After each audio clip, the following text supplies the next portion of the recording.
नमस्कार। आप सभी का एक बार फिर से स्वागत है हमारे इस धार्मिक चैनल में। आज सुनेंगे वरुथनी एकादशी की व्रत कथा। इस एकादशी को सबसे शुभ और फलदायी माना गया है। मान्यता के अनुसार वरुथनी एकादशी व्रत करने से व्यक्ति के सारे पापों का नाश होता है और उसे सौभाग्य की प्राप्ति होती है। हिंदू धर्मशास्त्रों के अनुसार जो व्यक्ति वरुथनी एकादशी का व्रत पूरे मन और श्रद्धा से करता है, उसे वैकुंठ लोक की प्राप्ति होती है। पूरे विधि विधान से वरुथिणी एकादशी करने वाले व्यक्ति के सारे पाप नष्ट हो जाते हैं। आइए सुनते हैं वरुथिणी एकादशी की व्रत कथा। प्राचीन काल में माधंता नाम का एक राजा नर्मदा नदी के तट पर राज करता था।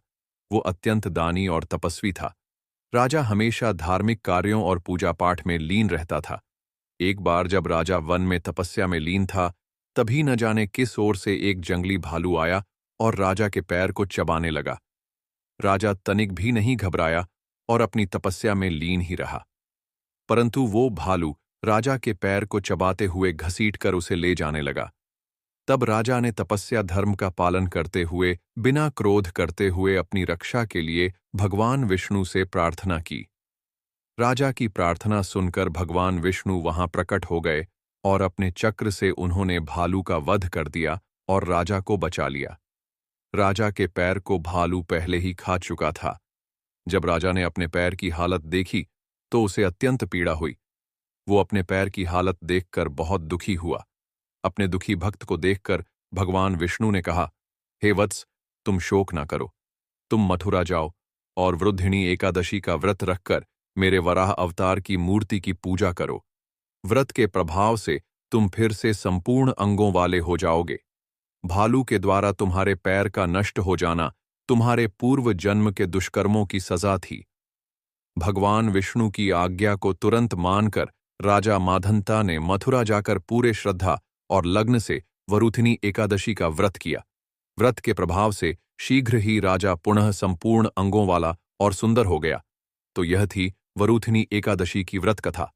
वरुथिणी एकादशी के दिन सुबह जल्दी उठकर स्नान करके स्वच्छ वस्त्र धारण करें। इसके बाद भगवान विष्णु की प्रतिमा को स्नान कराएं। उन्हें साफ सुथरे वस्त्र पहनाएं।